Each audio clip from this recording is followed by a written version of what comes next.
On the golf courses, he was synonymous with precision and respect. She, the physiotherapist who kept her greatest secret. When Harrison Montgomery took on the sponsorship of the tournament, he never imagined that his own son, whom he didn't even know, was there and could change his legacy forever. But before we dive into the full story, let me know where you're watching from and what time it is. Now, subscribe to the channel and let's get started. A glossy black limousine glided up the curved driveway of the Riverdale Country Club, where a line of photographers waited with cameras ready. The day was bright, the sky an impossible blue that drew out the green of the manicured golf course behind the tall iron gates. As soon as the limo came to a stop, Harrison Montgomery stepped out. He smoothed the lapels of his tailored suit and took in the scene. The hushed prestige of the club, the watchful eyes of reporters, the promise of a high-stakes week in the air. Just as Harrison straightened his cufflinks, 3 or 4 photographers rushed forward. Questions flew at him, something about a sponsorship, a rumored scandal, even a personal jab he couldn't quite catch in the confusion. He offered a restrained nod instead of a comment, knowing from experience that anything he said would be picked apart. Flashes popped all around him as he strode toward the clubhouse entrance. He was met halfway by a perspiring man with anxious eyes. "Mr. Montgomery," the man said, pressing a thick file into his hands, "I apologize for the abrupt welcome, but these documents, they need your immediate attention." Harrison arched an eyebrow. "And you are?" "Edgar Wilcox," the man answered, still slightly out of breath. "Tournament organizer. It's an honor to have you here. I'm in charge of ensuring everything runs smoothly, but we've had some concerns about, certain aspects of the championship." Intrigued, Harrison opened the folder enough to glance at the top few pages. "Concerns?" he repeated quietly, skimming references to match irregularities and suspiciously identical scorecards. It was jargon-laden but hinted at something off. "I see." Edgar nodded vigorously. "I can explain more inside if that suits you. We want to make sure your sponsorship isn't overshadowed by any rumors." Harrison fixed him with a cool look. "Yes, I'll want to hear every detail." Meanwhile, a short distance away, Jasmine Carter knelt beside a massage table inside the physiotherapy tent. She was loosening the shoulder of a golfer who had tensed up during warm-ups. The squeak of the table and the hum of the air conditioner were the only sounds in the space, until the athlete murmured a complaint about how crowded the course was getting. Jasmine reassured him with a gentle, practiced touch.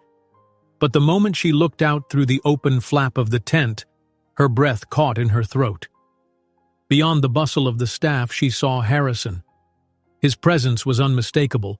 Tall, self-assured, dark hair brushing the collar of his suit. She went completely still, recalling a swirl of memories she had tried for so long to bury. A flicker of anxiety rushed through her, and her hands nearly froze where they were. She forced a neutral expression and resumed her work, trying to swallow the unease building inside. The athlete noticed her sudden tension and asked if she was okay. Jasmine nodded without looking up. "I'm fine," she lied, pressing on with the massage. Over by the clubhouse, Harrison's longtime advisor, Michael, had stepped forward to greet him. Michael carried an iPad brimming with notes. "They're all waiting for you inside," he said under his breath, throwing a nervous look at the paparazzi. "Let's address this quietly. The last thing we need is a media frenzy on your first day here." Harrison gave a curt nod and fell into step beside Michael. "Apparently there's more going on than just golf," he muttered, gripping the folder a bit tighter. Inside, the corridor smelled of fresh polish and citrus-scented cleaning supplies. Voices echoed, bouncing off the vaulted ceiling. Several staff members paused as Harrison passed, whispering behind half-lowered gazes. Edgar led them into a handsomely furnished office dominated by an oversized mahogany desk. The tournament director, a neatly dressed woman named Sheila, greeted Harrison with a cordial smile, though he detected worry behind her professional demeanor. She gestured to the seats. "We've had minor incidents," she began carefully. "Allegations of match-fixing that never amounted to anything. Mere gossip, if you ask me. Michael slid into a nearby chair, shoulders rigid. Harrison placed the folder on the desk, flipping to a page that had caught his attention.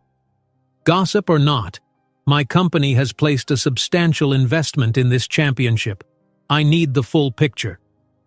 Sheila maintained her composure, though her eyes flickered with alarm when she saw the documents he'd been given. Rest assured, Mr. Montgomery, these matters are in hand. There's no cause for alarm. Harrison's tone was polite, yet firm. I have to make sure my name and my company's name doesn't get dragged through anything dubious. If there's even a hint of irregularity, we must address it. Before Sheila could respond, Harrison's gaze strayed to the open door. Standing in the background just outside was a man scribbling in a small notepad. He looked up, locked eyes with Harrison for a moment, and then offered a faint smirk. It struck Harrison as more self-satisfied than friendly, a silent challenge more than a greeting. Sheila followed his line of sight and sighed. That's Gavin Reynolds. He handles certain negotiations. We've asked him to look into improving media coverage for the tournament. Harrison didn't break his stare until Gavin turned on his heel and sauntered away. Something about that man set off alarms. I see, Harrison said softly, then refocused on Sheila. Meanwhile, Jasmine finished her work in the physiotherapy tent. She neatly arranged the towels and sterilized her equipment with methodical gestures, her mind miles away. Every beat of her heart seemed to echo a single refrain. He's here. She felt foolish for not anticipating that Harrison might appear. After all, he was the championship's top sponsor this year. But now she was faced with a question she had no simple answer for. What was she supposed to say to him? Would he even want to hear it? Flustered, she hurried out of the tent, hoping she could slip to the staff break area before crossing paths with Harrison. Each step ignited the memory of the last time they'd spoken. Too many years ago in a different city, when neither of them had any clue how drastically life would change. A staff member passed by, whispering excitedly to a colleague, "Did you hear? People are talking about the sponsor's personal drama." Jasmine caught the phrase and quickened her pace, trying to remain invisible. On the other side of the clubhouse, Harrison was in a corridor lined with framed photos of past champions when he stopped a staff member to ask for directions. The young man, a junior event assistant, quickly complied, then hesitated as though he wanted to say something. Harrison picked up on his unease. "Is there an issue?" The assistant looked around nervously. "Not sure if I should mention this, but there have been these rumors. Something about you having a child from years ago. People are whispering. You know how gossip spreads." Harrison felt a jolt. "A child?" He tried to keep his face impassive. "Ridiculous," he murmured, more to himself than anyone else. Before the assistant could reply, a cluster of paparazzi materialized at the end of the corridor. Their camera shutters sounded like a flurry of mechanical clicks. "Mr. Montgomery," they shouted. "Rumor has it you fathered a child out of wedlock. Any comment?" Security personnel swooped in, forming a barrier between the cameras and Harrison. One persistent reporter tried to push through, yelling something about an illegitimate son, sparking a brief but intense scuffle. Harrison's breath came faster. He pressed a hand against the security guard's shoulder. "Stand down," he said quietly, wanting to end the scene quickly. He turned to the paparazzi. "I have nothing to say about baseless gossip," he stated, voice controlled. The corridor fell quiet. As the reporters backed away, snapping a few last photos, Harrison squared his shoulders. He'd faced rumors before, but something about this one felt more personal. He exhaled, determined to focus on the tournament issues at hand. If there was a problem with rigged matches, he would sort that out. The rest could wait. Late that afternoon, Jasmine stood behind the physiotherapy tent, absent-mindedly scrolling through old photos on her phone. She paused at an image of a bright-eyed little boy smiling at a birthday party. Her chest tightened. She wanted to believe she had done the right thing all this time by keeping her distance, But seeing Harrison today felt like a warning sign that her carefully built walls might be crumbling. At the same time, Harrison found a moment of solitude in a quiet corner of the clubhouse. He flipped to the final page of the urgent folder, scanning the explicit details of alleged payoffs and possible match-fixing orchestrated by unnamed parties. The deeper he read, the graver it looked. He sensed an undercurrent of corruption that could not be brushed aside. As the sun dipped below the horizon, casting warm orange hues across the manicured greens, Harrison stepped outside. He spotted Jasmine on the far side of the fairway. Though the crowd had thinned, the fading sunlight revealed her silhouette. Their eyes met, and an unspoken charge passed between them. Unresolved conversations, unvoiced confessions, everything that had lingered in the space they'd once shared. Steeling himself, he made a move to walk toward her. She looked startled and immediately turned away, as if afraid to face him. Yet at that moment, a reporter standing nearby shouted, "Harrison, what about the child? Are you ever going to acknowledge him?" Harrison halted in his tracks, blood pounding in his ears. He stared after Jasmine, uncertain whether to follow or address this outburst. For the first time, he felt a rush of doubt. Was there something to these rumors he had dismissed so easily? Harrison tries to approach Jasmine, but she abruptly turns away. In that moment, a reporter shouts a question about the child. Harrison freezes, uncertain what to think, unsure if the rumor could be true. The moment after the reporter's voice cut through the air, Harrison stood rooted to the spot. All around him, the lush fairway spread out in a pristine arc, but he barely registered the immaculate grass or the serene backdrop. His mind echoed with the words, "the child," replaying them like a broken record.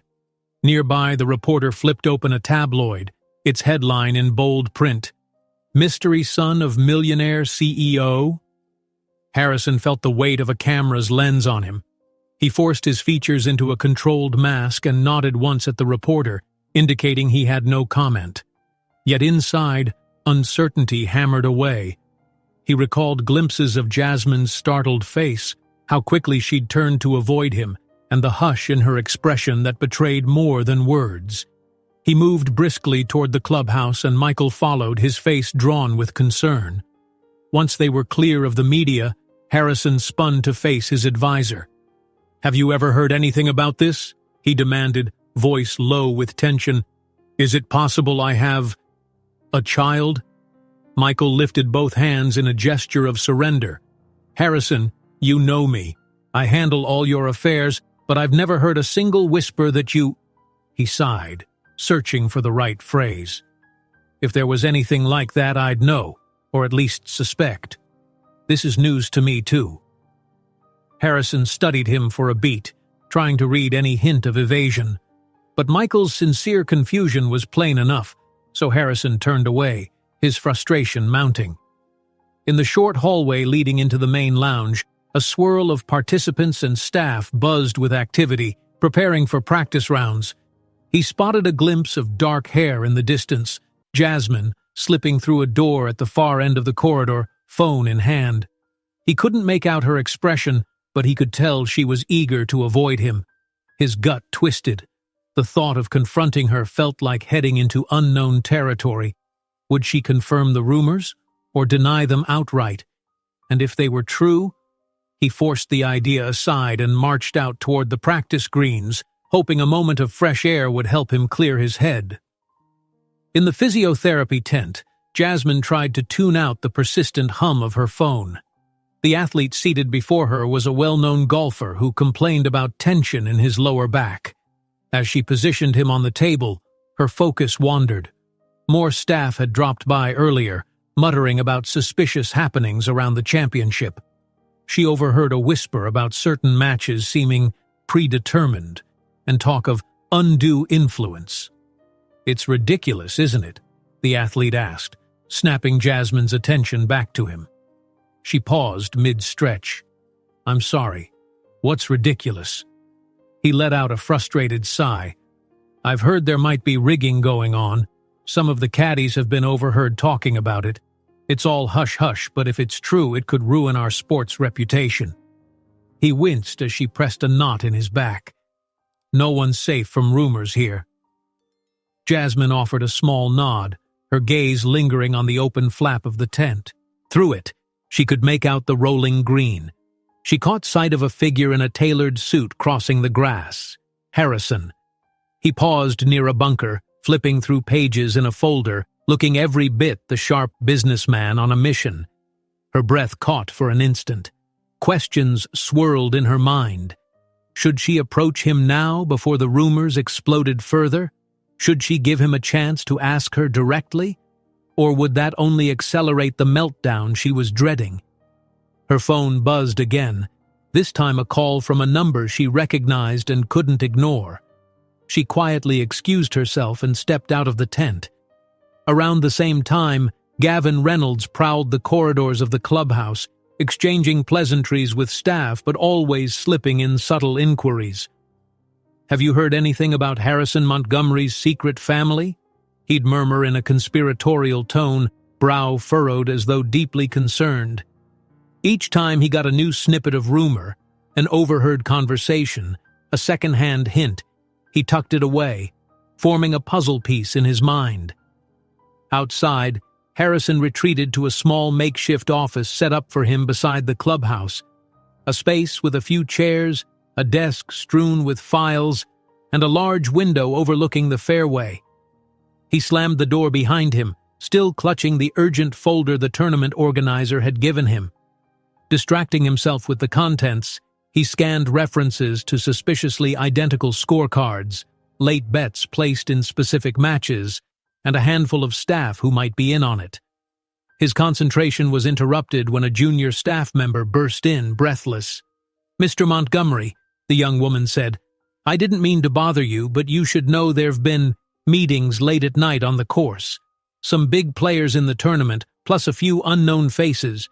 Security cameras can't quite pick them up. It's weird." She left before he could ask anything else, leaving him with fresh concerns. The deeper he looked into the allegations, the more this championship reeked of corruption. If word spread that he, as the main sponsor, had turned a blind eye to it, his company's image might never recover. On the far side of the grounds, Jasmine was slipping through a narrow path toward a staff break area when she overheard two caddies whispering, their conversation laced with tension. "I'm telling you, this is bigger than we think. Some guys are placing guaranteed bets. They act like the scores are already decided." One caddy gestured anxiously, his voice dropping to a hush when he spotted Jasmine. She pretended not to notice and hurried along, heart pounding at the suggestion of something so organized and nefarious. As she reached the break area, a simple row of lockers and a coffee machine, she replayed the last few minutes. People were on edge about match-fixing and shady dealings, all while the rumor of Harrison's supposed child was swirling like wildfire. Memories flooded her, and she sank onto a nearby bench, closing her eyes for an instant. She saw a younger version of herself, standing in a cramped bathroom, staring at a test that confirmed she was pregnant. The wave of fear and excitement at that time had nearly overwhelmed her. She'd thought about calling Harrison, but life had felt too complicated. The distance between them had grown, and she never found the right moment. A flurry of voices at the end of the hallway jolted her back to the present. When she opened her eyes, Harrison was there, scanning the lockers until he spotted her. His face carried the weight of 100 questions. Without preamble, he said, "Do these rumors have anything to do with you?" Her throat constricted. "Harrison, not here, please." He didn't move. "People keep asking about a child. My child. I don't like gossip, Jasmine, and I don't want my name dragged through some tabloid circus. But if there's truth to this..." She kept her gaze on the ground, swallowing hard. "We can't talk about it in the open. Meet me later, somewhere private." A flicker of hurt crossed his features, but he kept his voice steady. "Fine, but I won't let this linger any longer. I need answers." Before they could arrange a meeting spot or say another word, the doors to the break area flew open with a bang. A disgruntled ex-employee, someone who'd worked at the club in past seasons, stormed in, face bright red and fists clenched at his sides. "You people think you can just bury corruption," he bellowed, pointing a trembling finger at Jasmine, then at Harrison. "I know what's really going on. Payoffs, rigged results, the board's in on it. They fired me because I got too close." A few staff members rushed to calm the man, but he shook them off. He hurled accusations in every direction, almost foaming at the mouth with rage. Harrison tried to step in, raising his palms in a gesture of calm. "Listen, we're taking the claims seriously. We want the truth." The ex-employee spat on the floor. "Yeah, right. Just like you want the truth about your—" He didn't finish the sentence. Security finally grabbed him by the arm, dragging him toward the exit as he shouted about hidden documents and bank transfers. The disturbance echoed through the hallway, and in the chaos, Gavin Reynolds appeared at the far end, speaking quietly to a reporter. Almost instantly, rumors erupted anew about Harrison's illegitimate family. The reporter shot pointed questions at an event staffer, scribbling notes furiously. Jasmine's chest tightened. She could guess who'd tipped them off. Catching sight of Gavin's smirk made Harrison's blood run cold. He realized that half the media would be eating up every word, hungry for more scandal. He took a slow breath, recentering himself. Stress hammered at his temples. Not only was his sponsorship at stake, but he might be father to a child he never knew existed. Or was it just a lie? If there was any truth to the rumor, how could Jasmine hide it from him all these years? As the ex-employee's shouts faded, Jasmine threw a worried glance at Harrison. She seemed torn between fear and an urge to speak. Through the thinning crowd, she stepped backward, heading for the door. Harrison made a move to follow, but found himself momentarily blocked by two staff members trying to ask about the tournament meltdown. By the time he freed himself, he could see Jasmine nearing an exit that led outside to the area behind the clubhouse. She paused in the doorway, looking back at him. Her eyes glistened as if holding back tears, her voice catching when she finally spoke. "You have no idea how complicated this is." She vanished into the swarm of staff and reporters, leaving Harrison torn between investigating the fraud or chasing after her for the truth. Harrison Montgomery found himself unable to sleep after the latest uproar at the Riverdale Country Club.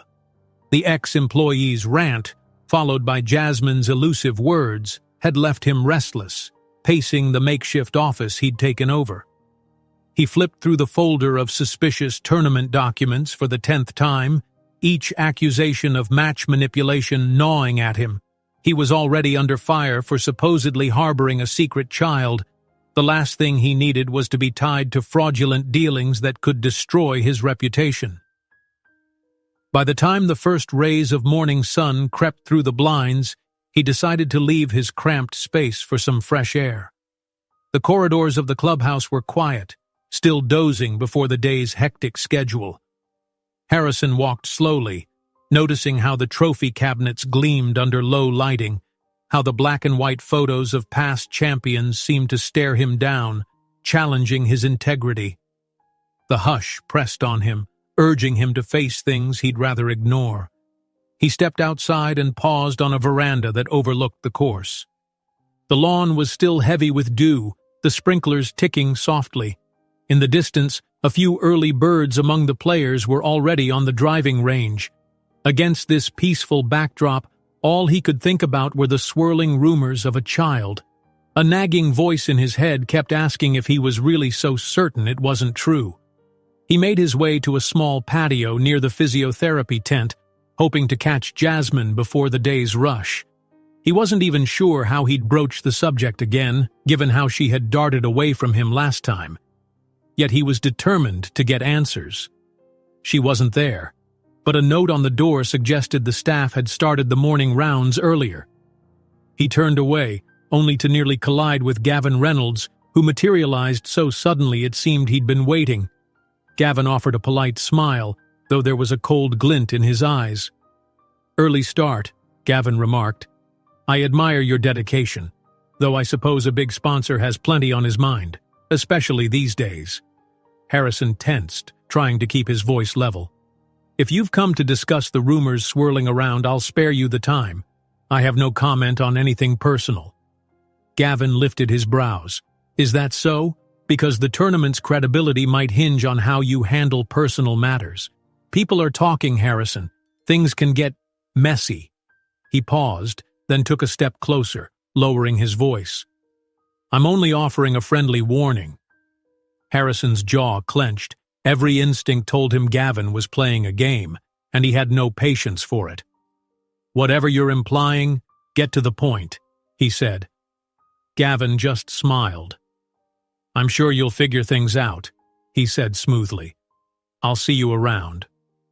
With that, he turned on his heel and disappeared into the corridor leading back into the clubhouse. Harrison stared after him, seething. How exactly did Gavin plan to use this rumor against him? He forced himself to focus on the immediate priority, speaking to Jasmine. He found her at last in the physiotherapy area, massaging the knee of a golfer who winced whenever she shifted his leg. Despite the tension in the air, she was a picture of calm professionalism.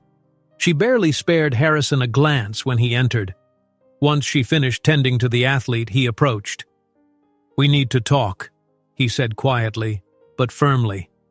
She nodded, though her gaze flicked around to check if others were listening. Give me 5 minutes. They walked side by side to a terrace at the far edge of the clubhouse. It was quiet there, a spot with a small outdoor table and a few chairs.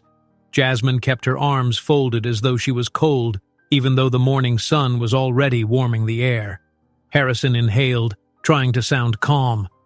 These rumors about a child, are they about you and me? Jasmine's eyes lowered, and for a moment she seemed unable to speak.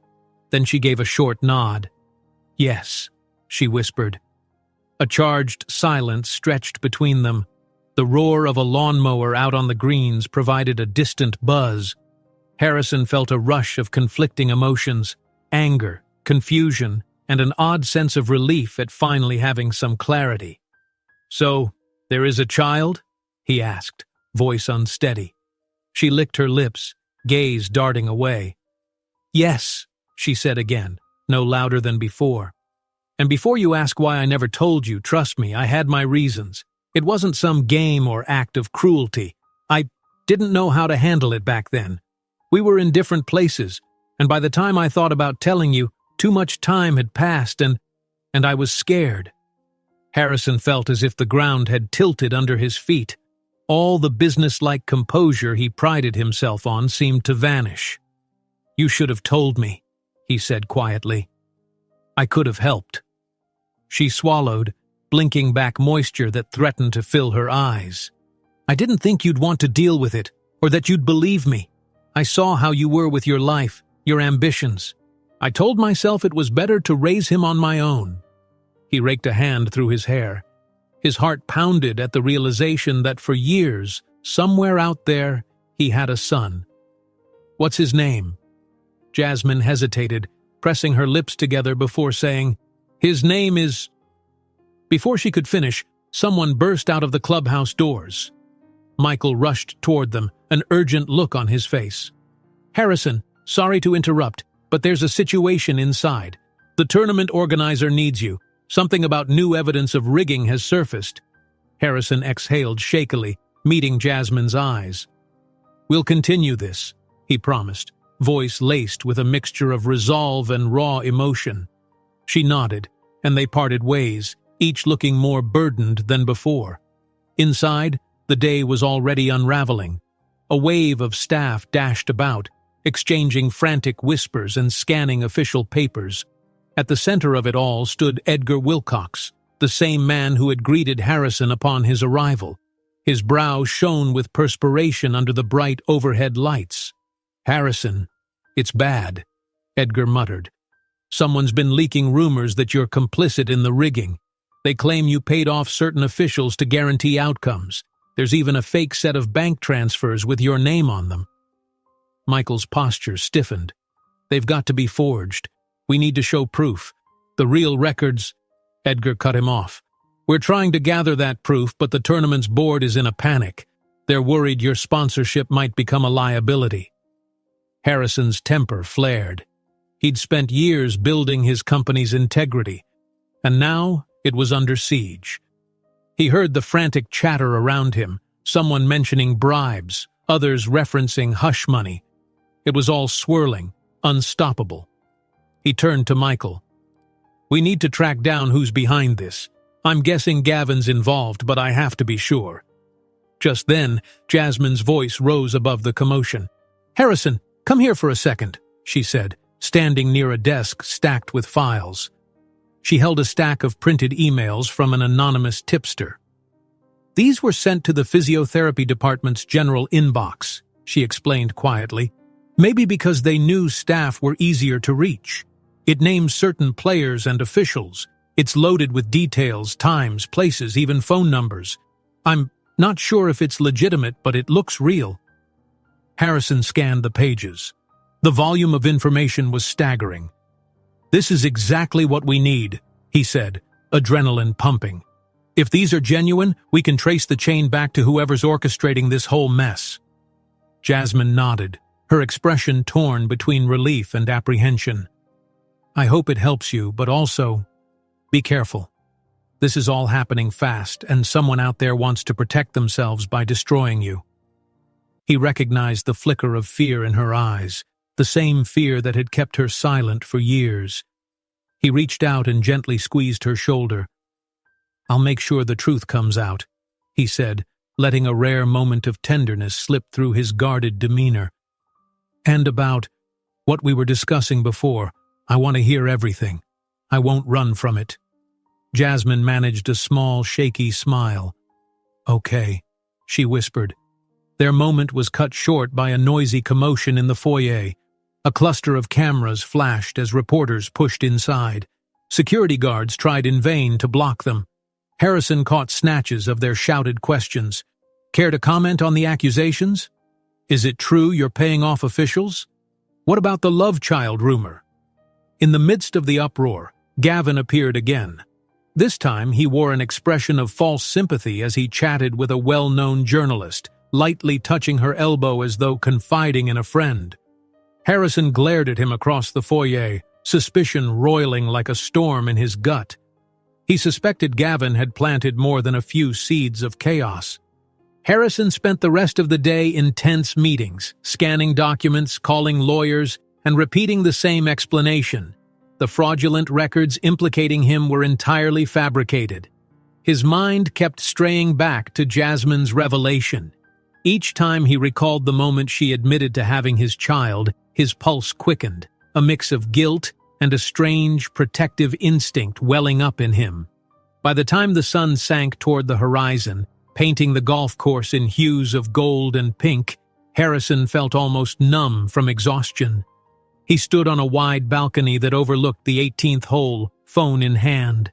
The sky's colors slowly deepened, and the silhouettes of late golfers blended into the waning light. A sudden vibration in his palm pulled him from his reverie. He glanced at the screen. A new message. The sender's ID was blocked, but the text displayed clearly, "If you want to save your reputation, meet me tonight. Come alone." It was signed with a single initial, G. As the sun sets over the fairway, Harrison's phone lights up with a message from Gavin. "If you want to save your reputation, meet me tonight.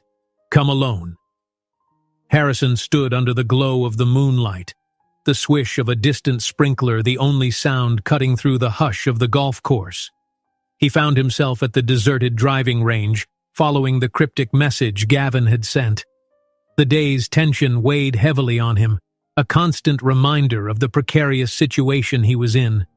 For a moment, he simply stood there, letting his eyes adjust to the darkness. A light breeze brushed across the grass, carrying the faint scent of freshly cut turf. He glanced at his watch. Almost midnight. The shadows played tricks on his vision, but at last he spotted a figure stepping out from behind a line of tall hedges. Gavin. The man's silhouette was outlined by a few distant lights, and as he walked closer, Harrison could make out the self-satisfied twist to his lips. "You came," Gavin said, sounding smug. "I take it you received my message." Harrison kept his expression neutral. "What do you want?" Gavin circled him slowly, as though admiring his own handiwork. "I want you to back off," he said. "All these investigations into the so-called rigging, the way you're digging for evidence, it's not good for anyone. Certainly not for you." Harrison studied Gavin's face, looking for a hint of the man's endgame. "So this is a cover-up," he said, "and you're threatening me if I don't drop the matter." Gavin chuckled softly. "Let's just say, sometimes it's best not to scratch too hard at certain surfaces. You might find things you'd rather not see." His eyes glimmered with a cold warning. "You've got enough on your plate. A scandal involving your business ties, rumors about a child you never acknowledged, all those headlines just waiting to go viral." Harrison clenched his jaw. The flash of Jasmine's face crossed his mind. The way she'd admitted he had a son, her voice barely above a whisper. He wondered how much Gavin knew or was simply guessing. "Those rumors are none of your concern," he said. "On the contrary," Gavin replied, taking a step closer. "I can make sure they stay rumors, or I can turn them into a major news story that'll destroy your image as the brilliant, unstoppable CEO. It's your call." Harrison tried to keep his composure, but a flicker of fear passed through him. He'd faced business competitors before, endured tough negotiations, but nothing quite like this. "You're blackmailing me." Gavin only shrugged. "If you want to call it that, fine. Or you can see it as a gentleman's agreement. You stop investigating, and the tabloids remain quiet about your personal secret. And believe me, they would love to tear you apart if they get proof of your hidden family. Can you imagine the headlines?" For a long moment, Harrison didn't speak. He wanted to lunge at Gavin to shout back that he wouldn't be bullied, but the weight of his uncertain fatherhood pressed down on him. Finally, he forced out a steady breath. "I won't be part of any corruption. I won't let you bury evidence if there's fraud in this tournament." Gavin's smile died away. "Think carefully. The moment I walk away, I'll make sure the cameras are all pointed at you and your child. If you can't see how that ends, you're more naive than I thought." He let that linger for a moment, then turned and strode away, disappearing into the shadows as smoothly as he'd arrived. Harrison remained where he was, heart thudding in his chest. His mind reeled with the implications. If he stopped investigating, he might lose his integrity. If he pressed on, Gavin would target not just him, but Jasmine and the child. Part of him itched to chase after Gavin, to confront him physically, but that wouldn't solve anything. It might even play straight into Gavin's plan. Back at the clubhouse, the corridors were mostly dark. Jasmine had decided to stay late, hoping to avoid attention while she tidied up the physiotherapy station. Yet as she turned a corner, she spotted an unmarked envelope leaning against the door. It had no name or label, just a neat slip of paper inside when she opened it, and a single photograph. It showed her son playing in the parking lot of a local cafe earlier that very afternoon. The angle suggested it had been taken from a car window. The sight made her stomach lurch. Whoever sent it wanted her to know they were watching, and that message could only mean one thing. She and her boy were pawns in a bigger game. Hands trembling, Jasmine shut the door and locked it. She couldn't stand still. Pacing around the small physiotherapy room, she took her phone from her pocket. She was about to call home to confirm everything was fine, but paused, half afraid of what she might discover. After a few painful seconds, she pressed the number anyway. Her mother answered, sounding a bit startled. "Everything okay?" Jasmine asked if her son was asleep, hearing the relief in her own voice when her mother confirmed that he was tucked in, safe and sound. She didn't mention the photo. She just whispered a thank you and ended the call, feeling a spark of anger light inside her. Someone had the nerve to threaten her child's safety, to manipulate Harrison. She couldn't let that stand. Determined, she hurried out of the physiotherapy room and went searching for Harrison. She found him minutes later in his small office, staring at the phone in his hand with a haunted expression. He looked up as she entered, and she could see in his eyes that something had gone very wrong. "Gavin threatened me," Harrison said flatly, running a hand over his face.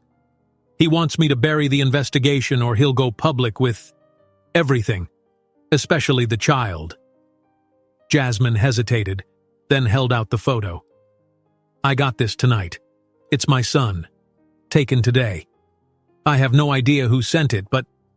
Her voice wavered. Gavin has connections to people who dig up dirt for a living. He could have had someone follow me or my family. Harrison's jaw tightened as he studied the photo. When he looked back at her, there was a flash of raw protectiveness. This is going too far, he said. I can handle them dragging me through the mud, but your son? That's where I draw the line. Her eyes met his, and for a moment, they shared a sense of solidarity they hadn't felt in years. Both were under threat, and both needed each other to stand any chance of fighting back. We have to expose what's really happening, Jasmine said. If they think they can use him against me, or leverage you into some cover-up, they'll just keep pushing. Harrison nodded, though a knot of fear tightened in his chest. Agreed. Michael and I have been gathering all the evidence we can find, but we're missing key pieces. Gavin's trying to force me to back down. That means he's definitely hiding something bigger. Paparazzi lights flashed through the windows just then, catching them both off guard. Harrison pulled the blinds shut. Journalists had grown bolder in the past few hours, scouring the clubhouse for anything to feed the scandal. It put everyone on edge, even staff who had no stake in the matter. Jasmine glanced out a side window, spotting a few camera-toting individuals drifting around the parking lot. They're everywhere, she muttered. Any hint of new drama, and they'll pounce. Harrison mustered a grim smile. Let them. Meanwhile, we'll do what we must. He took her to see Michael, who had been poring over tournament records in a small back office. Under his breath, Michael updated them on the latest. Rumors of payoffs involving a few top players and caddies, suspicious bank transactions that seemed to link back to Gavin. Before they could go deeper, the tournament organizer himself barged in. His face was drawn, a sheen of perspiration on his brow. Harrison, we can't keep dealing with these conflicts. The board is worried that if your personal scandal escalates, it'll destroy the tournament's reputation. Harrison set his jaw, refusing to be cowed. If there's fraud going on, we can't pretend it doesn't exist. Don't tell me to drop this just because you're afraid of bad press. The organizer sighed. Look, you're stepping into areas you don't fully grasp. This is club politics. Let me handle it. Harrison refused to relent. Are you implying Gavin's not alone in this? You know he's behind the intimidation, forging documents, possibly blackmailing people. Stop, the organizer snapped, panic flickering in his eyes. You'll make things worse if you keep throwing accusations around. The man left as quickly as he'd appeared, leaving behind an uneasy silence. Michael frowned, glancing at Harrison. Did you catch what he said? He basically admitted Gavin isn't working solo. Jasmine's expression remained resolute. She reached inside her bag and retrieved the threatening photo again, her hand shaking slightly. We have to move fast. This isn't going to end on its own. Harrison gently set a hand on her arm. Tonight, I'll search the archives for anything connecting Gavin to the bigger players involved. If we can find one definitive record or a paper trail, we can corner him. Under cover of darkness, once most of the staff had gone home, Harrison quietly made his way to the tournament archives. The small room smelled of stale air and dust. Boxes labeled with past year's records lined metal shelves. A single lamp cast long shadows on the floor. He spent a good hour sifting through folders, scanning documents about sponsorship deals, match schedules, emails, anything that might reveal who was pulling the strings behind Gavin.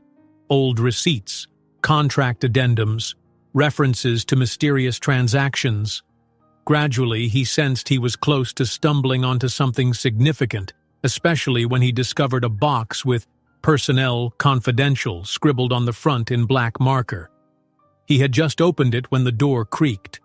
Harrison jerked his head up to see a security guard standing there, baton in hand, a no-nonsense expression on his face.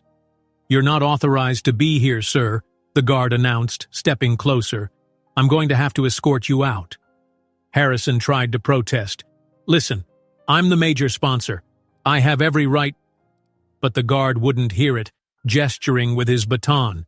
Reluctantly, Harrison set down the box and followed the guard. As they moved into the hallway, his gaze fell on a thick file near the top of the open container. Partially visible on the cover was a single word in bold letters. "Confidential, Trig." The rest was cut off by the page margin. His heart slammed in his chest. As the guard escorts him out, Harrison sees a folder labeled "Confidential, Trig," truncated by a page margin. His eyes widen. Could it really say Trig, as in triplets? Early the next morning, Harrison returned to the tournament archives as soon as the clubhouse doors opened. The building still carried the hush of dawn, and the faint smell of coffee wafted through empty corridors. He walked with purpose toward the room where he'd stumbled upon that puzzling folder the night before. He froze in the doorway. The overhead lights were already on, and someone had tidied up every box and file. His heart thudded when he saw the shelf labeled "Personnel Confidential" sitting far too neatly. He ran a searching gaze across the rows of identical boxes, but the one he'd left open was missing. Michael stepped in behind him, adjusting his tie with tense fingers. "So, this is where they kicked you out last night?" he asked quietly, scanning the room. Harrison nodded grimly. "I saw something labeled Confidential, Trig, but now the entire box is gone." He shot Michael a pointed look. "You still think it might not be related?" Michael exhaled slowly. "I don't know. Trig could mean anything, some code, an abbreviation for triggering document.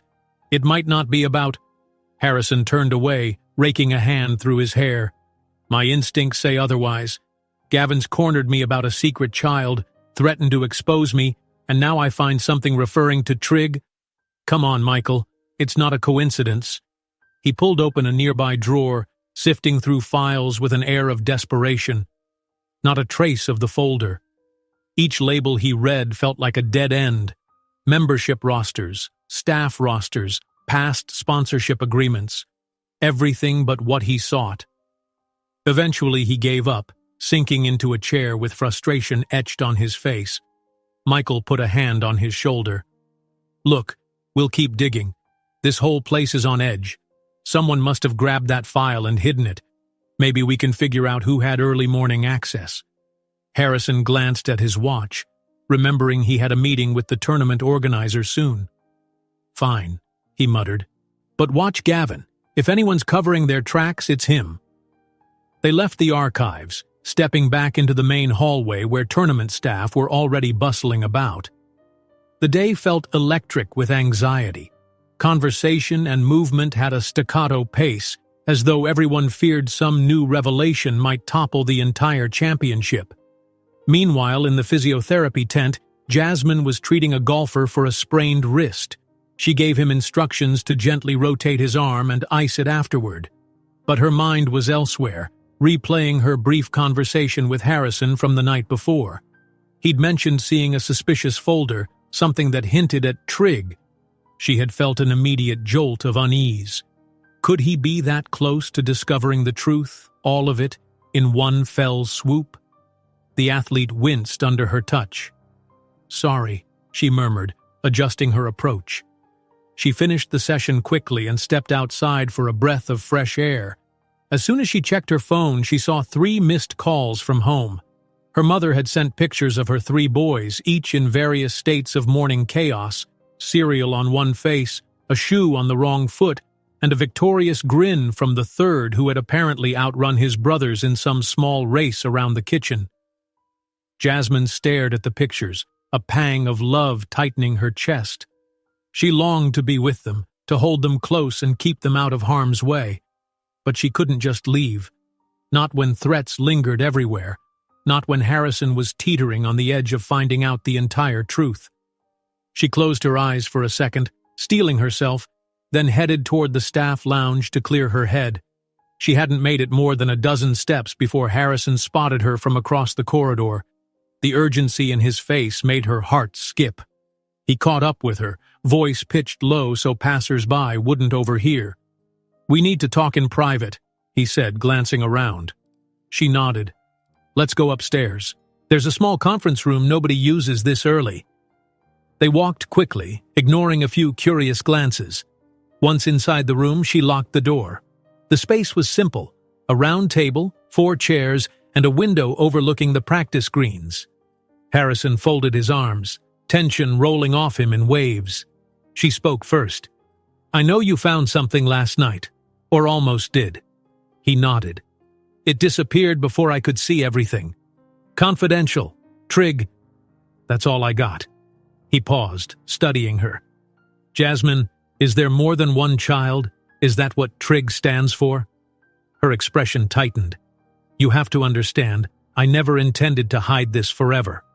He held up a hand. "Stop. Just tell me. Are there more?" She lowered her eyes, inhaling slowly. Her next words came out in a whisper, so faint he had to lean in to catch them. "Yes. 3. Harrison's eyes went wide. He'd braced himself for a possibility of twins, maybe. But 3? That single word seemed to echo in the hush of the room, crashing through every assumption he'd clung to. His mind reeled at the implications. "You're telling me," he said carefully, "that I have 3 sons? Triplets?" Tears glistened in her eyes and she gave a tiny nod. "They're healthy. They're wonderful. And they know nothing about you. I've kept them away from all this, for their safety." He let out a shaky breath, feeling anger, awe, guilt, and protectiveness swirl through him all at once. "Jasmine, you should have told me from day one." She swallowed hard. "I know. I was scared.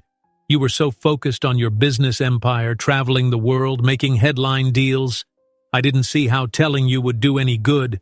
And then years passed and it got harder and harder to say anything. I couldn't bear the idea of them being used as leverage if people found out." At that, a ripple of cold realization passed through him. "Which is exactly what Gavin's trying to do now, isn't it?" She closed her eyes, pain etched across her features. "He might. He's already sending me threats, pictures of my boys. That's how I know he has people watching. So yes, I've been terrified." Harrison stood there in silent turmoil. A part of him wanted to demand more answers, dates, details, everything. Another part of him wanted to just pull her close and vow that he'd keep the children safe. But a knock on the door broke through the charged silence. One of the club's security personnel announced they needed the room for a meeting in a few minutes, adding that the staff were alarmed by potential leaks to the media. Harrison and Jasmine, forced out, left by a side entrance to avoid a crowd of journalists assembling nearby. Outside, they bumped into Michael, who had been frantically searching for Harrison. "There you are," he said. "I've got more leads on this fraud investigation. A caddie's gone missing. Nobody's seen him since late last night." Jasmine paled. "I heard something about that from a colleague. Some caddie vanished after telling people he had info on rigged matches." Michael lowered his voice. "If he had hard evidence, Gavin's probably involved in his disappearance too. We need to find him. He might be the key to clearing your name." Harrison nodded. "Or Gavin plans to silence anyone with proof." His gaze flickered to Jasmine, protective worry clouding his features as he remembered the photos of her sons. She pressed a hand to her temple. "So everything's unraveling. We have a missing caddie who might confirm the fraud. We have Gavin ready to blow up your personal life if you don't back off. And now I've told you about the boys." The 3 of them huddled in a corner near the loading docks, away from prying eyes. Workers rolled boxes of promotional materials into a storage area, but otherwise nobody was around. Michael showed them a text message he'd received from an unknown number. "Stop looking for me, or you'll end up in more trouble than you can handle." Harrison recognized the menacing tone of it. Gavin's stepping up the pressure on everyone. He's probably using the child story for blackmail, but now I know it's triplets. His face took on a determined cast. There's no chance I'm letting him hold that over me. I won't let him threaten my family." Jasmine's expression softened at his words. "What are you going to do?" He glanced at Michael, who answered, "We keep gathering evidence against Gavin. The more we have, the less he can blackmail you. But we do it carefully. If we rattle him too hard, he'll lash out at the children." Jasmine, heart thudding, realized they were all in deeper than she'd ever imagined. She swallowed, resolved. "I'll do whatever it takes to help. I have some ties to the players. Maybe I can get statements that point to who's benefiting from the rigged scores." Michael nodded. "Every piece helps." Before they could discuss further, a commotion erupted near the clubhouse doors. A uniformed guard sprinted across the manicured lawn, heading for the tournament's main office. Harrison, Jasmine, and Michael exchanged uneasy looks. More trouble, no doubt. As if on cue, one of the junior staff ran up, breathless. "Harrison, the press just got hold of new allegations linking you to bribes. They're saying you've been funding the fraud the whole time." Jasmine's eyes widened with fear, and Michael muttered a curse. Harrison felt the ground shift under his feet. If the press believed that, it could ruin not only his sponsorship, but also his entire business empire. He set his jaw, voice trembling with anger. "It's all lies. Gavin must be behind it.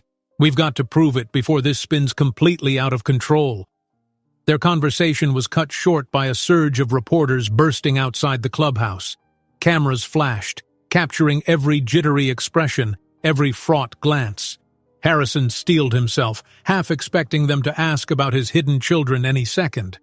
But their questions focused on the alleged bribes, echoing through the bright morning light. Jasmine touched his arm. "We'll figure this out," she whispered. "But please be careful.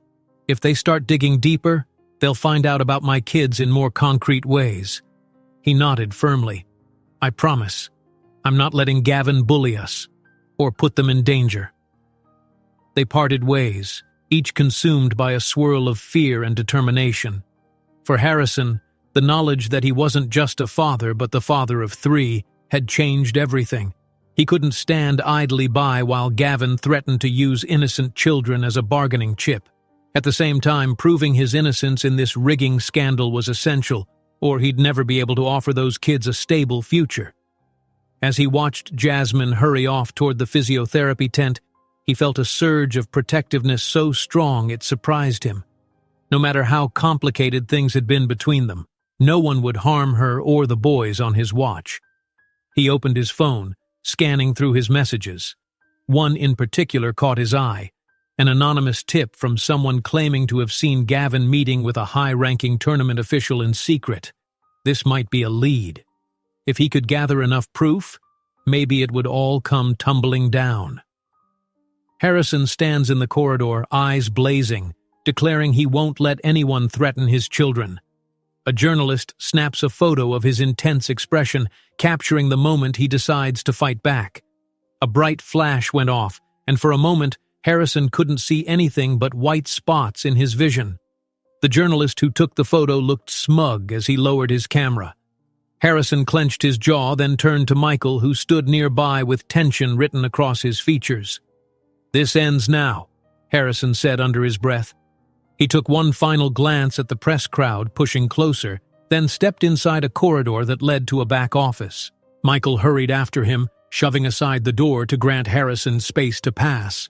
The hallway was quieter, the hum of the overhead lights a stark contrast to the chaos outside. Together they marched toward a small conference room where the tournament director Sheila waited behind a cluttered desk. She looked pale, her usual composure shaken. "We have a problem," Harrison announced, tossing a few printed documents onto the desk. "These are partial records showing where bets were placed right before matches began, patterns suggesting some players already knew their final score in advance." Sheila swallowed, glancing at Michael, then back at Harrison. "I don't know what to say. The board is panicking. They think these rumors could destroy this entire championship, not to mention your reputation as sponsor." Harrison tried to remain calm, though his pulse hammered. "This isn't just a rumor. We've traced suspicious bets, all coordinated. And we believe Gavin Reynolds is involved, possibly more people behind him. She folded her hands as if to steady them. Let's not jump to naming names. We don't know who else is pulling strings. There could be outside forces influencing this, gambling rings, high-level investors. We can't be sure. A tremor in her voice suggested she was searching for any excuse to deflect responsibility. Michael stepped forward, leaning on the desk. We need the club's cooperation to expose what's happening. If we can't count on it, then every day that passes makes it look like Harrison's complicit. Sheila's anxious gaze flicked to the papers. Then, with a sigh, she tried to muster some authority. I'll bring this to the board, but please, discretion is key. The press is already swarming. Just then, the shrill ringtone of a phone echoed in the hallway. It was Jasmine's, left on vibrate inside her lab coat pocket. She'd arrived at the meeting a second late and hovered in the background, not wanting to intrude. Catching sight of the caller ID, she excused herself, stepping aside. The line crackled as she picked up, tension knotting her stomach. Her mother's voice spilled out, a worried tremor weaving through each word. There was a man outside the house. He was asking around, trying to find out if any children live here. The neighbors chased him off, but Jasmine's breath caught. She cast a quick look at Harrison, who was in the midst of pressing Sheila for more transparency. Are the boys okay? She whispered into the phone. They're fine, just a little rattled. But who are these people? Why are they snooping? Jasmine closed her eyes. I don't know. Just keep the door locked and call the police if they come back. She ended the call, a flicker of alarm rippling across her face. Harrison noticed from the corner of his eye and moved closer, resting a hand on her arm. Is everything all right? Her voice shook. Strangers have been asking questions about my children. I'm afraid this is Gavin's doing, or at least someone connected to him. They're trying to intimidate me. A cold anger sparked in Harrison's eyes. He's crossing the line. If anything happens to those kids... She found herself squeezing his hand briefly, grateful for his concern. I just want them safe. The more Gavin feels cornered, the more he'll lash out. Michael, overhearing, pulled Harrison aside. We need to neutralize him.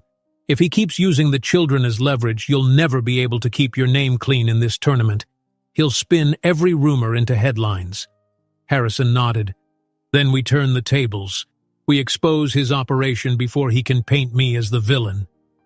He led them away from the office to the main hallway again, searching for a hint of Gavin's whereabouts. They found him soon enough, leaning casually against a pillar near the trophy case, looking as if he owned the place. As soon as Gavin saw them approach, he straightened, a polished smile forming on his lips. "Good morning, Harrison," he drawled. "I hear the press is all over you." Harrison took a step forward, fists clenched at his sides. "Cut the act, Gavin. You're behind the fraudulent betting and now you're harassing Jasmine's family, threatening to turn my personal life into a scandal." Gavin didn't blink. "Be careful with accusations. I wouldn't want you to say something you can't prove." Then, more softly, "That might hurt your... family. Even more." Rage flared in Harrison's chest and he lunged, grabbing the lapel of Gavin's expensive blazer. Instantly, 2 security guards rushed in, pulling them apart before a fight could break out. Jasmine gasped, stepping back to avoid getting caught in the scuffle. Michael placed a restraining hand on Harrison's shoulder. "Calm down," Gavin said smoothly as the guards held him at arm's length. "You of all people know how easily stories get twisted. It would be a shame if the world learned of your secret children from, say, a very public news blast." Harrison's eyes flashed. "I'll go public with everything before you can sabotage me. People will see right through your blackmail." "That's where you're mistaken." Gavin brushed imaginary dust from his sleeve. "Who do you think they'll believe? The man already accused of bribing officials and lying about his own children? Or me, a concerned consultant who's just stumbled upon these unfortunate revelations?"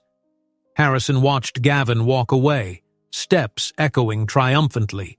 The tension in the hall was thick enough to cut with a knife. Jasmine took a shaky breath, and Michael stared down at the floor. A short while later, a concerned tournament staffer approached Jasmine near the physiotherapy tent. The staffer looked around nervously, then leaned in. "I overheard a conversation about payments to certain players. There's a big spreadsheet with sums, deposit dates. It's all hush-hush, but I've seen it with my own eyes." Jasmine listened carefully, heart pounding. "Do you know who's behind it?" The staffer shook her head. "I saw the name G. Reynolds on some lines, but the bigger payments came from an account labeled with initials. Might be someone else backing him."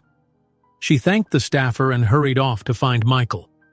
When she caught up with him in a quiet corner, he revealed a discovery of his own. "We just got a tip. These are real financial records that tie Gavin to known match fixers. We can trace the bribes." Jasmine felt a rush of hope. "Then we can expose him. Show the board that Harrison is innocent." Michael nodded, gathering the documents. "Exactly. We'll need to be careful. He'll do whatever it takes to bury this." Shaken but resolute, Jasmine sought out Harrison, who was pacing in the courtyard, occasionally glancing toward the gate as if expecting more reporters.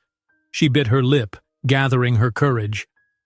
"I need to tell you everything," she said, "about the triplets and how it was for me these past years. I know you're angry, but I want you to understand." He paused his pacing, turning to face her. "I'm listening." She took a breath, stepping forward. "After we parted ways back then, I found out I was pregnant. I was scared. No, terrified. I waited for the right moment to tell you, but there never seemed to be one. Then I discovered it was triplets. My medical bills skyrocketed. I had to move in with my mother for a while. I was overwhelmed." He softened, pain flickering in his eyes. "You should have called me. I might have been busy building my company, but that doesn't mean I would have turned you away." She nodded, tears brimming. "I realized that too late.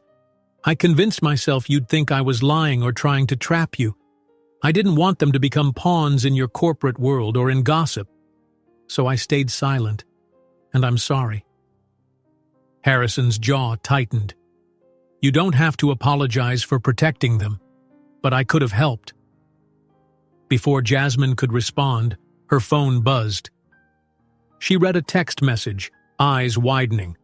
"Someone's about to go public with a story about your child, your children. A journalist just posted a teaser online. CEO's secret fatherhood revealed. They'll probably name me, or at least hint at who I am."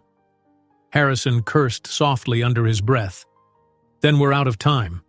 If they break this story without context, Gavin will twist it into a deadbeat father narrative." He looked away, thinking. The only path he saw was a risky one. A press conference, telling the truth himself. Because if he didn't, he risked losing any control of the situation. Maybe I should gather the media and lay it all out. The rigging scheme, the lies, everything. Jasmine's eyes went wide. "That's a huge gamble. My children—" He reached for her hand. "Their faces don't need to be plastered everywhere, but hiding will only make it worse. Gavin's counting on us being too scared to speak." She swallowed, deeply uneasy. "I don't want them caught in the crossfire, but maybe you're right. We can't let Gavin blackmail us any longer." That night, Harrison sat alone in his hotel suite, the lights of the city winking beyond the large windows. His phone lay on the coffee table, screen dark. He couldn't stop envisioning a press conference, cameras pointed at him, grilled about fatherhood and bribes. Was he ready to confess his role in the children's lives, roles he hadn't known about until recently, to protect them? A knock at the door startled him. "It's me," Michael called from the hallway, voice pitched with urgency. Harrison opened the door, letting Michael in. His advisor looked rattled, sweat forming at his temples. "Gavin just released a statement," Michael said, breathless. "He's accusing you of bankrolling the entire fraud." Harrison stared at Michael, feeling his heart jolt as he heard the accusation. "He's accusing me of bankrolling the entire fraud?" he repeated, disbelief making his voice crack slightly. He saw the worry etched on Michael's face. the way he clutched his phone like it was a hand grenade about to explode. Michael nodded. Gavin posted an official statement online, hinting he has incontrovertible proof that you've been paying off tournament officials and players. The media is eating it up. Harrison felt a surge of anger. Proof, he muttered. I'd love to see what he's fabricated this time. He threw on a jacket and moved toward the door of the hotel suite, Michael on his heels.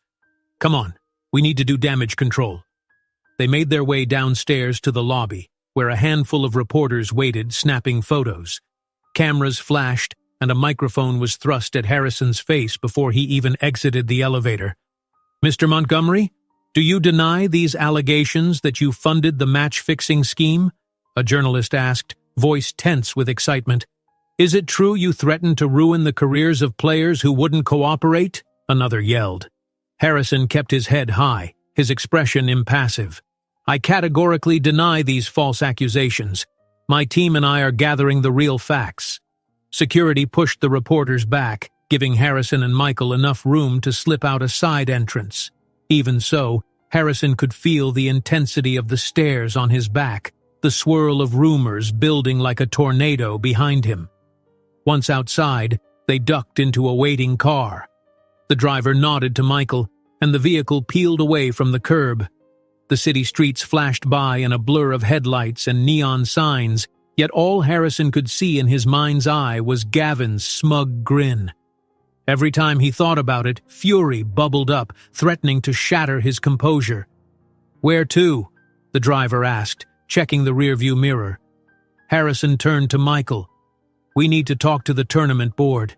They can't believe Gavin's lies if we show them the real evidence we've got. Michael nodded, scrolling on his phone. Let me see if Sheila can arrange a meeting in the next hour. The board's in chaos, but we might still have some allies. As they headed toward Riverdale Country Club, the phone in Harrison's pocket buzzed. He glanced at the screen, expecting more bad news, but it was Jasmine. Her tone, when he answered, was both relieved and tense. Harrison, are you okay? I'm fine, he said through clenched teeth. Gavin's cranked up the pressure. Now he's spinning a story that I'm the mastermind behind all of this. She let out a frustrated sigh. I'm worried. I've had calls all morning, media types hounding me to confirm if you've been paying off officials. They're also fishing about the triplets, but I'm not saying a word. He pictured her expression, the worry lines on her forehead, and wished he could fix this. Look, keep the boys out of sight. We'll get through this. Michael and I are on our way to meet the board. All right, please be careful, she said softly. There was a pause. And, thank you for standing up for us. I know it's complicated. He only nodded, though she couldn't see him. I'll call you later. Moments later, they arrived at the country club's side gate. The guard, recognizing Harrison's car, waved them through. Even from a distance, they could see paparazzi clustered near the main entrance. A security team had placed barricades and was doing its best to prevent them from flooding the premises. Inside the clubhouse, tension simmered like a pot on the verge of boiling over. Staffers whispered in corners, and a group of professional players passed by, shooting Harrison distrustful glances. He realized that Gavin's smear campaign was working. People were starting to doubt him. They found Sheila pacing outside the conference room. The lines around her eyes looked deeper than usual. They're waiting for you, she said, opening the door. I tried to talk sense into them, but after Gavin's announcement, Harrison stepped into the room, scanning the anxious faces of the board members seated around the long table. A couple avoided eye contact. One cleared his throat nervously. Before Harrison could speak, a board member with salt and pepper hair shook his head. We've received serious allegations that you've been funneling money into secret accounts. Gavin Reynolds claims he can produce the documents to prove it. This could ruin not just you, but the entire championship. Michael placed a stack of papers on the table. We have data here suggesting that the real money trail leads to Gavin. He's framing Harrison to divert attention from his own involvement. Another board member spoke up, adjusting her glasses. And how do we know your evidence is legitimate? We're hearing conflicting stories. Harrison set his jaw. I've been sponsor to many events without a single whiff of scandal. Doesn't that count for anything? Gavin's come out of nowhere with these accusations. Why would I sabotage the very tournament I'm investing in? Silence fell, thick with uncertainty. Then Sheila, standing near the door, cleared her throat. We need a thorough investigation, but the public can't hear about it yet, or we'll face a PR catastrophe. We're considering asking you to withdraw from the sponsorship to save face until this is resolved. Harrison felt a spike of outrage. So you're willing to let Gavin ruin my name on a rumor just to protect your own image? The older board member sighed, looking weary. If it comes down to it, yes. This championship is bigger than any one person. We don't have the luxury of waiting while the scandal blows up in the press. Michael's phone vibrated again. He glanced at the screen, eyes widening. We just got a text from a caddy we've been looking for. He claims he's got proof Gavin orchestrated the match fixing. He wants to meet you, Harrison, privately. At that, a flicker of hope lit in Harrison's eyes. Finally, that's exactly what we need to clear this up. He stood, tugging at his cuffs. Board members, if you'll excuse me, I have a lead to follow. Once I have the evidence, you'll see who's telling the truth. They left the room, ignoring the board's anxious muttering. Outside, the corridor was busy with staff rushing about. Harrison spotted Jasmine near the physiotherapy station, flipping through paperwork with a frown. He signaled for her to step aside. She approached, her eyes swirling with concern. How did the meeting go? He gave her a reassuring nod. Not great, but we have a lead. A caddy who might confirm Gavin's guilt is willing to talk. This could turn everything around. Jasmine exhaled, relief mixing with caution. Then go talk to him. The sooner the better. Harrison gently touched her elbow. And you? The kids? They're okay for now, she said. My mother's keeping them close to home. But every day the press hounds me about the rumors. The more I fear they'll dig deeper and find out the truth, on their own terms. He understood. If we expose Gavin soon, maybe we'll kill two birds with one stone. We clear my name, and we knock out his leverage over you and the kids. He glanced at Michael, who was scanning his phone intently. Where's the caddy waiting? Michael looked up. He sent an address near the old parking lot behind the driving range. Says he'll be there after sunset, away from the cameras. Harrison squared his shoulders. I'll go. That caddy might be our only shot to prove we're not behind this. Michael nodded. Then let's plan it carefully. We should keep this meeting under wraps in case Gavin tries to intercept. If the caddy's telling the truth, we have to protect him too. Jasmine rested a hand on Harrison's shoulder. Please be careful. If Gavin or his people find out you're meeting someone with evidence, they won't just stand by. Their eyes locked for a beat. I promise I'll do whatever it takes to end this, Harrison said quietly. For you, for our children, for everything that matters. He and Michael left the clubhouse and headed to a discreet corner of the property to coordinate the meeting. The plan was to go near dusk, when the crowd thinned and the press were less likely to follow. Harrison tried to steel himself, ignoring the persistent swirl of headlines painting him as a fraud. Michael placed a call, verifying the caddy's presence. He sounds terrified, Michael murmured after he hung up. He said he has documents, maybe recordings, but he insisted you come alone. Harrison felt the weight of that responsibility. If he could secure the evidence, he might finally stop Gavin's smear campaign. He turned to Michael. Let's do it. I'll meet him at 8. Michael clasped his arm. This is our best shot. They shook on it, a hint of resolve passing between them. It was almost as if they could see the finish line, beckoning just out of reach. But as Harrison paced the small office, gathering his thoughts and preparing to leave for the rendezvous, Michael burst in, face pale and breath coming in rapid gasps. Harrison, the caddy's gone. Nobody knows where he is. His locker's cleared out. Harrison stared at the empty locker in disbelief. The metal door hung ajar, all personal items gone, no sign that the caddy who'd promised damning evidence had ever been there. Michael stood next to him, running a hand through his hair in frustration. The smell of old shoe leather and disinfectant hung heavy in the small room, made lonelier by its silence. The disarray told a story. A single empty shelf, a few scratches as if something had been hastily ripped away. Outside, the evening light slanted through a narrow window, dust motes dancing in its beam. "Are you sure this was his locker?" Harrison asked, even though he knew the answer. Michael nodded. "That's what the staff said. He never came in today.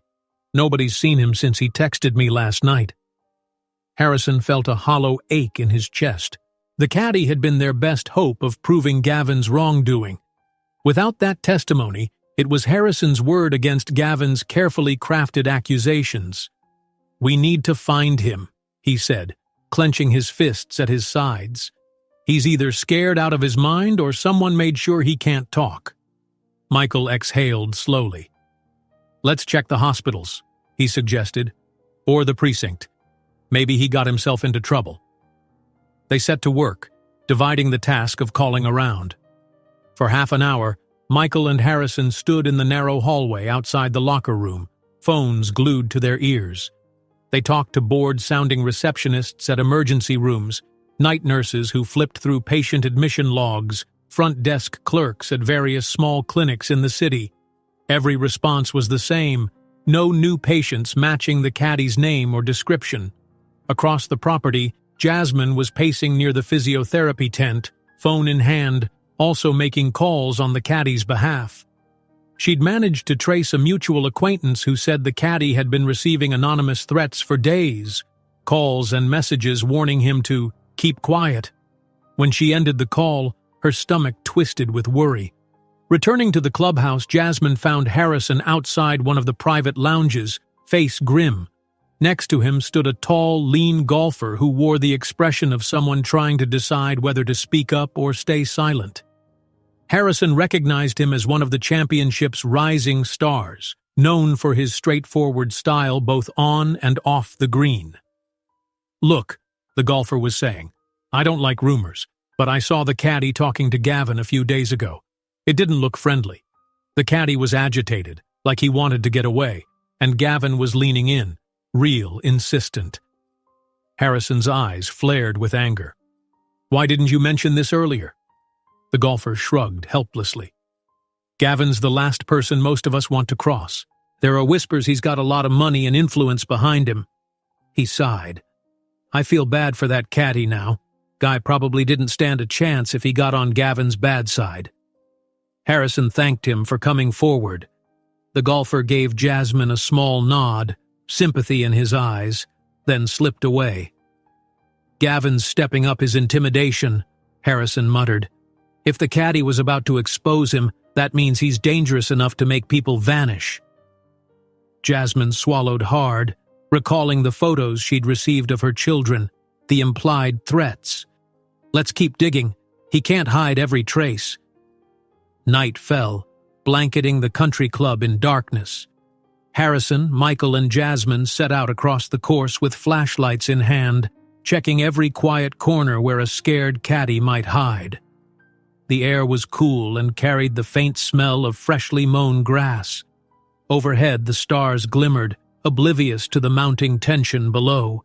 They crept around the driving range, shining beams of light on empty practice mats and scattered golf balls. The only noise was the soft crunch of their footsteps over the dew-covered turf, but there was no sign of the missing man, just an eerie sense of emptiness. Eventually, Michael managed to dig up the caddy's phone number. He dialed it, only to reach a deadline, a mechanical voice stating the number was no longer in service. Harrison felt a fresh wave of dread. It was as if the man had been erased from existence. Despite the late hour, the three headed back to the clubhouse to plead for help from the golf committee. In a large meeting room, under harsh fluorescent lights, Harrison explained the urgency of finding the missing caddy, but faces around the table remained guarded. A rotund committee member leaned forward. "This is all very concerning," he said, "but do you have any concrete proof tying Gavin to the caddy's disappearance?" Harrison's frustration bubbled up. "No, not yet. But we know the caddy had information about the rigging, and that's reason enough for Gavin to silence him." The committee members shared uneasy glances. One cleared her throat.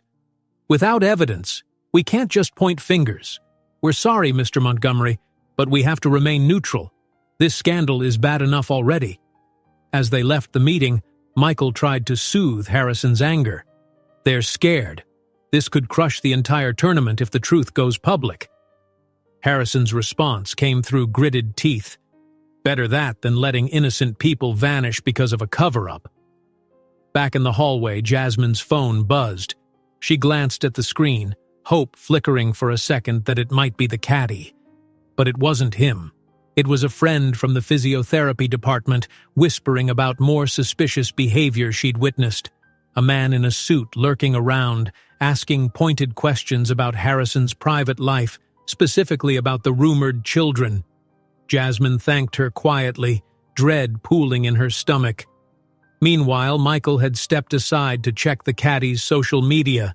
He scrolled through old posts, photos of golf tournaments, selfies with famous players, snapshots of nights out.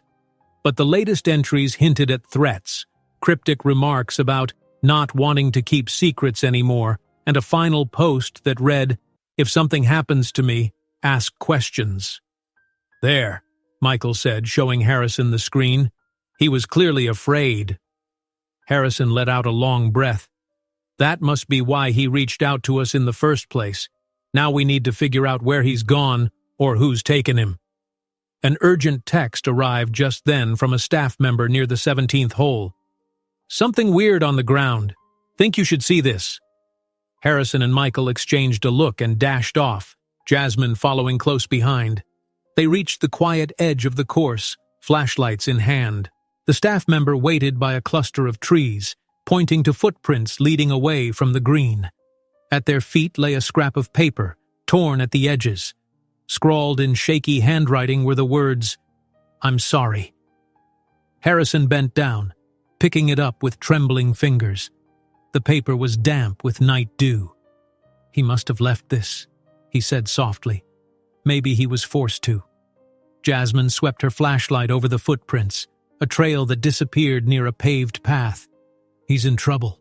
He probably couldn't reach us before someone got to him." They retraced the footprints as far as they could until they vanished near a fence. Beyond was a patch of scrubby ground leading to a dark road. No sign of the caddy, only a suffocating sense of dread left behind. All the while they had to be mindful of Gavin, who had chosen that same evening to stage a small press conference by the clubhouse. Cameras flashed in the distance, capturing him as he delivered his prepared remarks.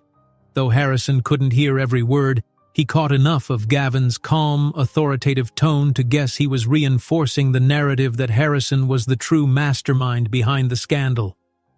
Harrison set his jaw, silently pledging to prove otherwise. But the sense of time running out weighed heavily on him. If the caddy didn't reappear soon, Gavin might close the trap for good. Later, in a quieter moment, Jasmine pulled Harrison aside behind the clubhouse. The night was almost over, the sky beginning to lighten with the earliest hints of dawn. She looked exhausted, dark smudges under her eyes. "This is getting worse," she murmured. "What if the caddy never shows up? What if Gavin does something drastic before we can stop him?" Harrison wrapped an arm around her shoulders, the gesture both protective and reassuring. "He can't hide everything forever," he said, though even as the words came out, he questioned their certainty.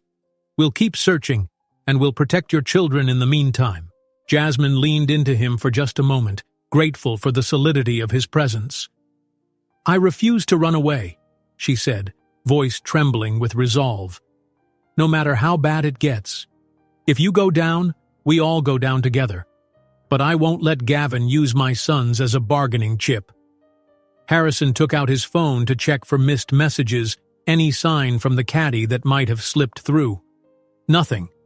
He tried the caddy's number again, only to hear the same lifeless automated message. The emptiness of the line felt like a punch to the gut. After hours of fruitless searching, they returned to the small office that Harrison had been using at the club.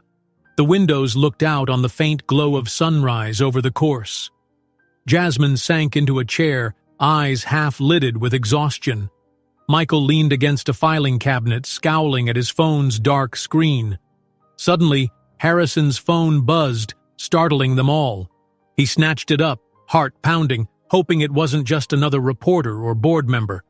The screen displayed an unknown number. He pressed accept, and a shaky whisper filled the room. "I have the proof. Meet me tonight. Pier by the lake. They're after me." Harrison slipped his phone back into his pocket, exchanging a tense look with Michael and Jasmine. The caddy's shaky voice still echoed in his mind, replaying that whispered plea. "They're after me. Meet me tonight.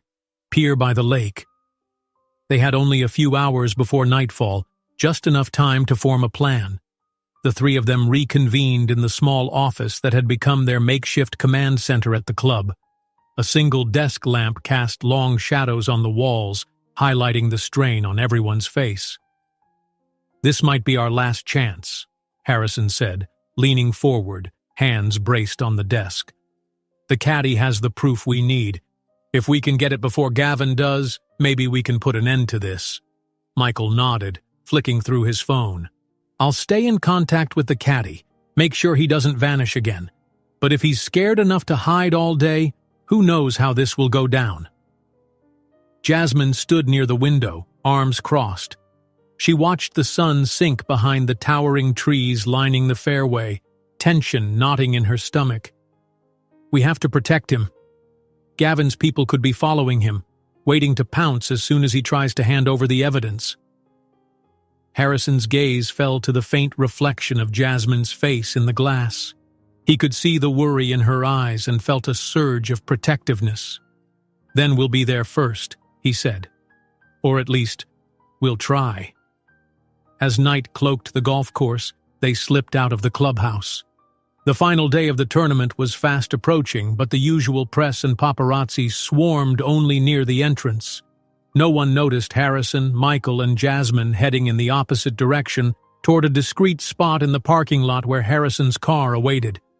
They drove in uneasy silence, the road illuminated only by streetlights that glowed in sparse intervals. Michael tapped at his phone to send brief updates, hoping to keep the caddy calm. Meanwhile, Jasmine occasionally glanced at the rearview mirror, worried they might be followed. She couldn't shake the images of threatening notes and suspicious strangers asking about her children. After 20 minutes, they reached a secluded stretch of road leading to the lake. The pier jutted into dark water, reflecting the moon's pale light. A scattering of tall reeds rustled in the breeze, and the occasional chirp of night insects broke the stillness. They parked some distance away and approached on foot, flashlights off to avoid drawing attention. The faint outline of a person stood at the far end of the pier, silhouetted against the water. As they drew closer, Harrison recognized the caddy's figure, tense, shoulders hunched. When the caddy saw them, he raised a trembling hand in greeting. "Thank God," he whispered, voice raw with fear. "I've been hiding all day. They nearly found me twice." Harrison stepped forward, speaking gently. "You did the right thing calling us. We'll help you. Just tell us what you have." The caddy set a weather-beaten folder on the wooden railing. "Documents," he said. "Emails, bank statements, recordings. It's all in here. Everything that ties Gavin to the rigging. He paid off some big names and there's mention of a powerful backer, though I don't know who exactly. But if you show this to the tournament board, no one can deny his guilt." Jasmine exhaled, relief mingling with worry. "We need to get you out of here safely. Gavin must know you're passing this along." The caddy nodded, eyes darting about. "I heard he was looking for me. He's got people." Footsteps rumbled from behind them on the pier. In the moonlit darkness, Harrison made out several shadows approaching. He clenched his fists, heart pounding. Gavin strode at the head of the group, his expression calm but predatory. A half-dozen men flanked him, their stances implying they were more than just hired bodyguards. "You really think you can pull this off?" Gavin asked, voice carrying easily over the water's hush. He eyed the folder near the caddy's hand. How touching, a secret little meeting in the dead of night. Harrison moved protectively in front of the caddy, feeling the old wooden boards creak beneath his feet. "Stay back," he warned. "We have evidence now. Whatever you're planning, it won't work." Gavin's gaze flicked toward the folder. His lips twisted in a cold smile. "You mean that pile of papers the caddy thinks he can use against me? I wouldn't be so sure you'll leave here with it." Before anyone could respond, one of the men with Gavin lunged. Harrison and Michael fought him off, grappling on the pier's edge. The caddy scrambled to protect the folder, knees knocking as fear threatened to paralyze him. Jasmine snatched the folder from his hands, clutching it tight.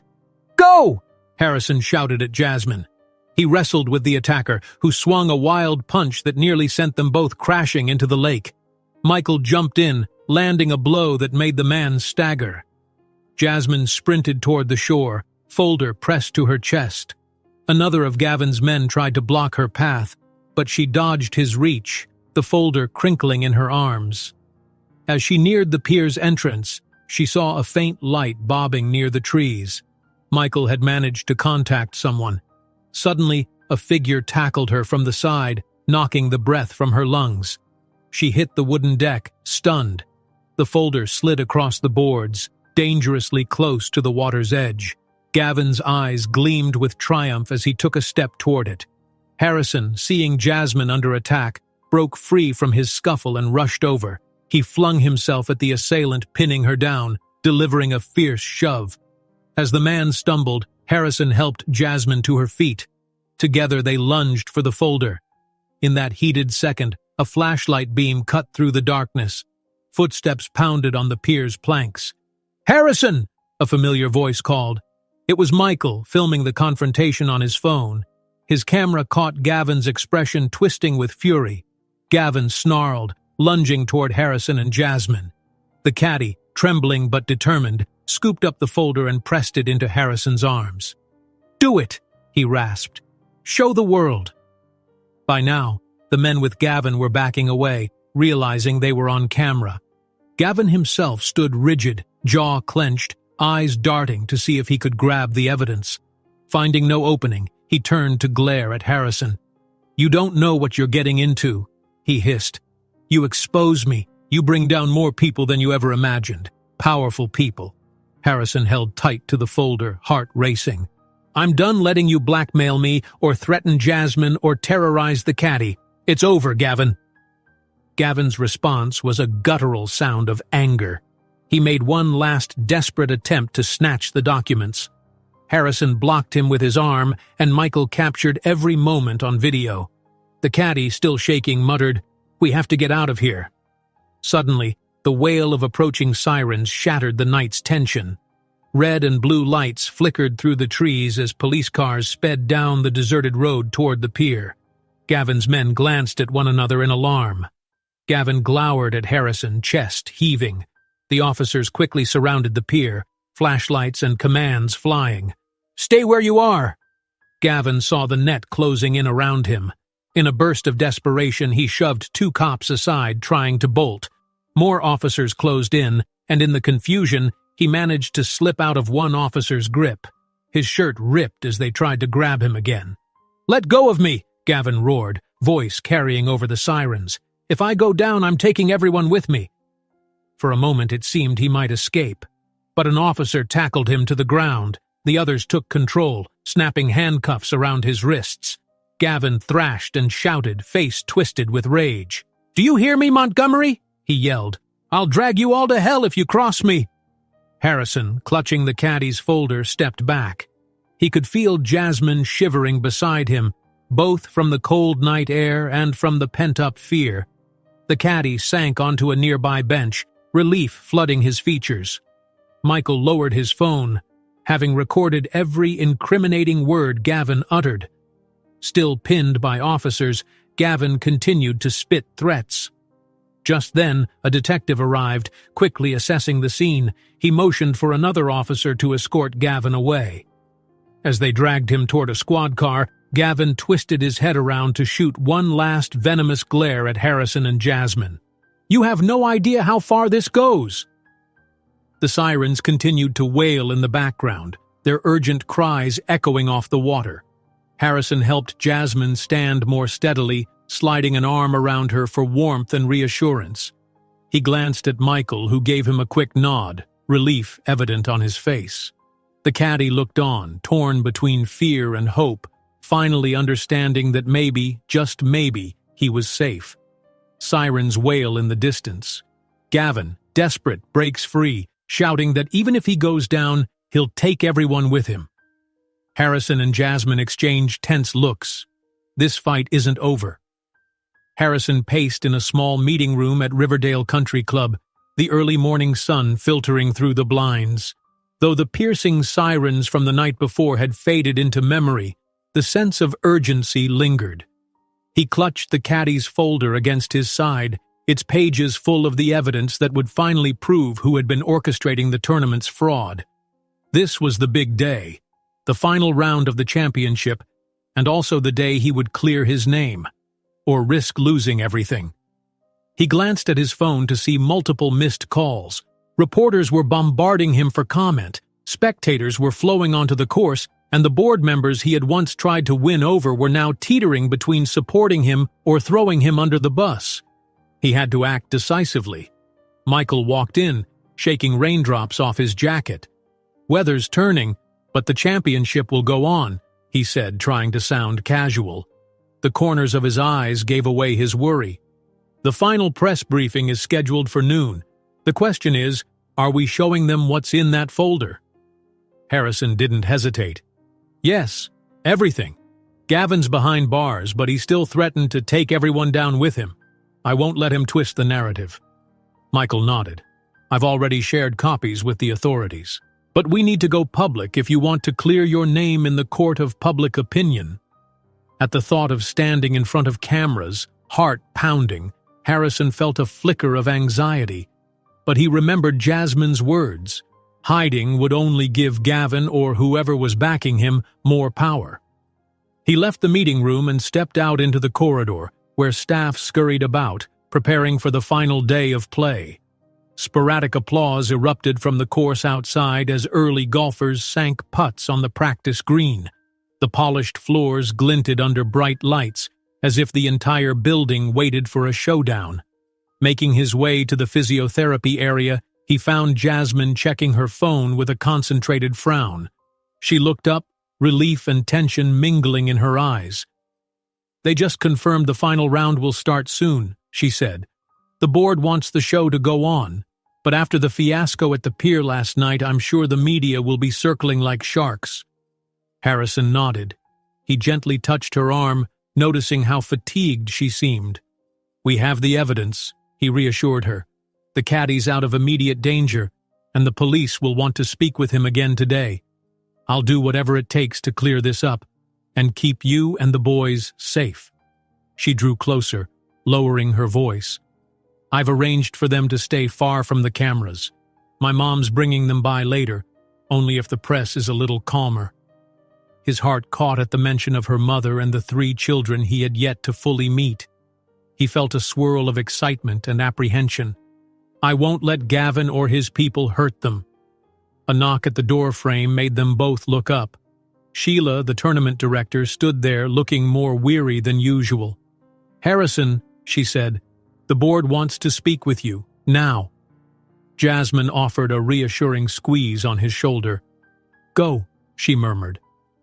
When Harrison arrived, several board members were already seated around a gleaming conference table. Raindrops spattered the windows, creating a muted background. A hush fell over the room. The tension was palpable. "We understand you've come into possession of documents relating to the alleged fraud," said one member, carefully neutral. Harrison placed the battered folder on the table. "Yes," he said, scanning the faces.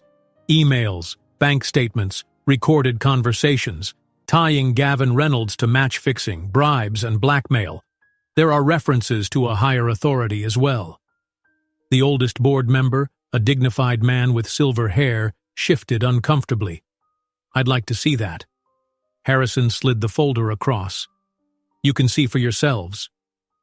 Sheila flipped through the pages, eyes widening. As she reached certain paragraphs, her face paled. "My God, He was funneling money from multiple sources, including a name here, C. Dubois? That's a major investor in the golf circuit. If that's real... A hush fell. The board members whispered among themselves, sending worried glances at each other. One woman at the far end let out a shaky breath. This is bigger than Gavin. He might have been their agent, but these documents suggest a network. The silver-haired man looked stricken. If we expose this, the entire championship's reputation is at stake. We'll be under scrutiny for months, maybe years. Harrison's voice rang with conviction. Better to face scrutiny and come out clean than continue a lie. You've seen how easily rumors spread.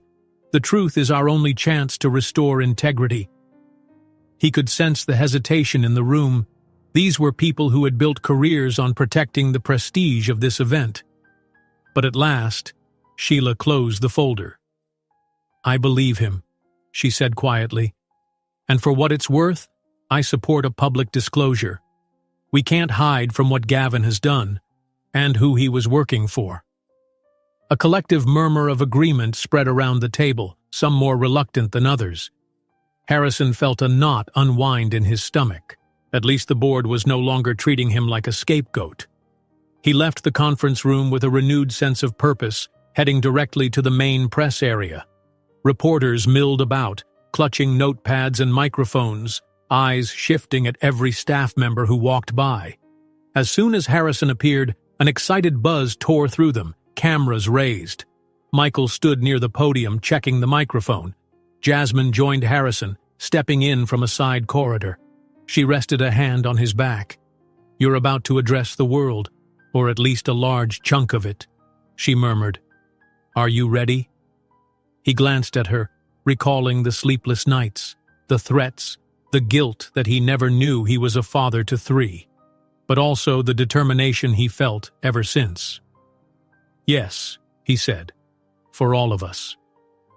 Walking up to the podium, he cleared his throat, silencing the chatter. Dozens of faces stared back. The hush was tangible, electric.